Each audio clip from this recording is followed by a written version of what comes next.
Hi everyone and welcome back to my channel. I'm going to be bringing you a bit of a different video here today and take you on a tour of my first no-dig veggie garden. This garden is actually at my parents' place where we were staying for a few months. I set this garden up in August 2024, which is the last month of winter here in New Zealand.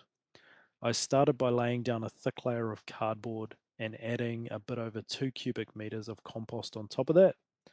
I split the compost into two beds, one at 3 meters long and the other at 8 meters.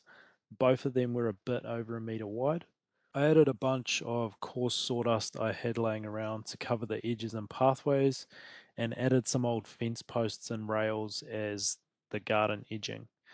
In all honesty, this garden was really just a big experiment to see what worked and to get some insight into how I'd like things set up in a more permanent You setting. can see here I had a bunch of gates lying around, so I just used those as trellis. So on this one here, had peas on this side and beans on the far side.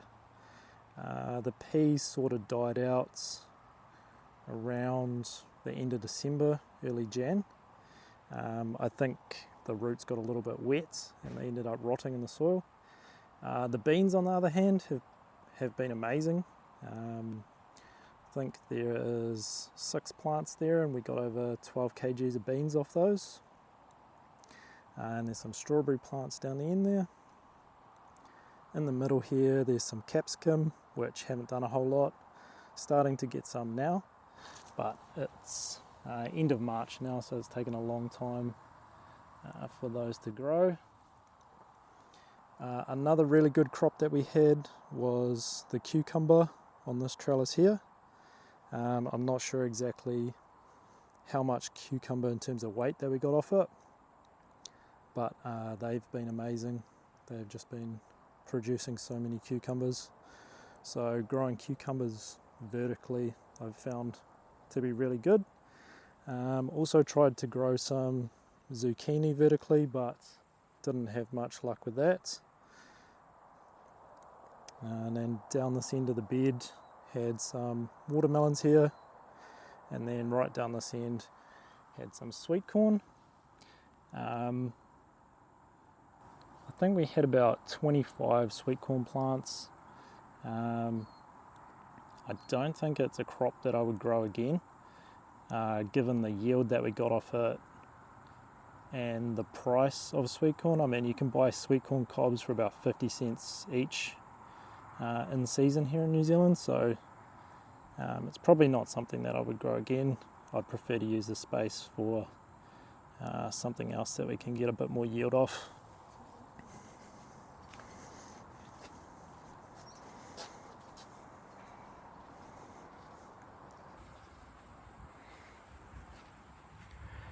I also wanted to mention about these gates that I used for trellis. While the peas and beans grew up them really well, provided good support for them, I probably wouldn't use them again in future, just because I found it really hard to reach through the wire to pick any peas and beans on the inside. So in future I would use either canes or some vertical growing frames with a bit more space, so that you can reach in and grab those peas and beans in the middle there. Then over in this other bed here, this is currently where we have our kumara or sweet potatoes growing. We did also get a crop of potatoes out of here, so on this right hand side of the bed, which we harvested at the beginning of January, and have since re-sown with some additional kumara slips that I had left over. So the left hand side of the bed, I think the kumara slips there were planted around the middle of November. So they've been in the ground for about 4.5 months now.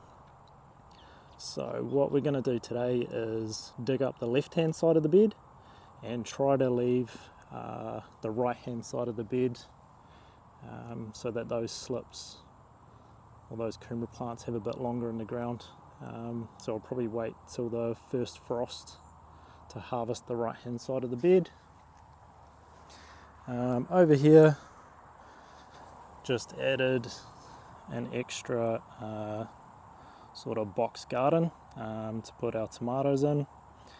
These are just staked. I think in the future I'll definitely grow these vertically up a frame, as I found that the plants just get too top heavy.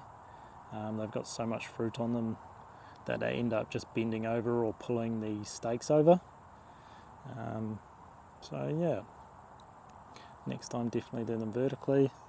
You can also see there's a pumpkin growing here, so these are just wild pumpkins that have grown in the compost from leftover pumpkin seeds. We did get a couple of nice pumpkins off there, so that's fine. They sort of just added as ground cover and brought in some more pollinators as well, so happy for those to be here. But yeah, we'll bring you along and see how many kumara we can get out here. So from that short clip, you can probably tell there's a few things I'm going to change while setting up my next garden. That knowledge has come from this short experiment, so if you're thinking of starting a garden, I highly recommend you just start. It may not be perfect, but it's the best way to learn. At the time of filming this video, we hadn't been living at this property for a month and a half, which is why the garden looks a bit untidy in some areas. That being said, there still isn't many weeds around. While I dig these kumara, I wanted to give you guys a bit of insight about where my interest in the concept of no-dig stemmed from, and why I'm going to the effort of converting my lawn into a no-dig garden. I come from a farming background, and I was first intrigued by the concept of regenerative agriculture, which in many ways went against nearly everything I'd been taught growing up. This early interest led me to creators such as the Dutch farmer and Richard Perkins, who were able to produce incredible results on land that typically wouldn't be seen as prime agricultural land. Growing up, I'd always been told to grow healthy crops the soil needed to be tilled, synthetic fertilizers added to feed the crop, and pesticides used to protect it. Regenerative agriculture, however, focused on not tilling the soil regularly, restoring natural ecosystems and soil health. These principles in turn resulted in improved soil structure, water retention, and nutrient availability via microbes. The more I learned, the more I realized how disconnected from nature the process I had been taught growing up was. This left me with a craving to reconnect with nature and give no-dig a go myself. At that point, I started watching a lot of YouTube videos, and I mean a lot. Charles Dowding, Richard Perkins, Huw Richards, and Ben over at GrowVeg. I can't thank them enough for the incredible content they create on their channels. After all, it was their content that gave me the tools and the confidence I needed to start my own no-dig veggie garden and begin to reconnect with nature. I hope documenting my journey will give someone else the tools and the confidence they need to do the same.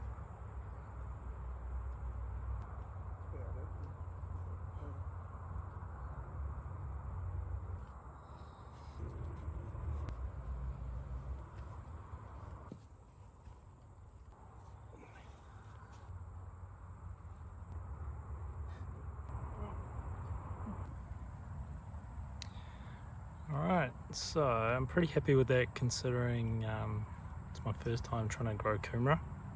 I think in future I would plant more slips probably closer together, as I noticed the majority of the bigger kumara were directly under the plant, and there wasn't really much in between the plants because I'd spaced them, quite far apart. So yeah, pretty happy considering it's the first time growing kumara.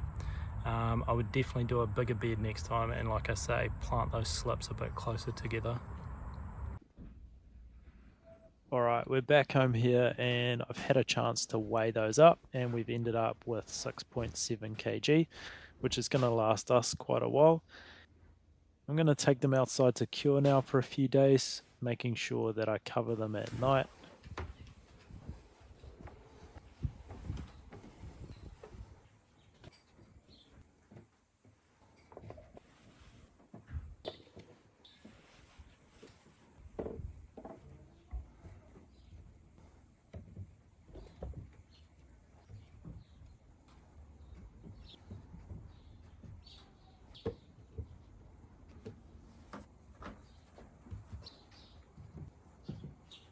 As always, thank you so much for watching. If you enjoyed the video, please give it a like and don't forget to subscribe, and I'll see you in the next one. Bye.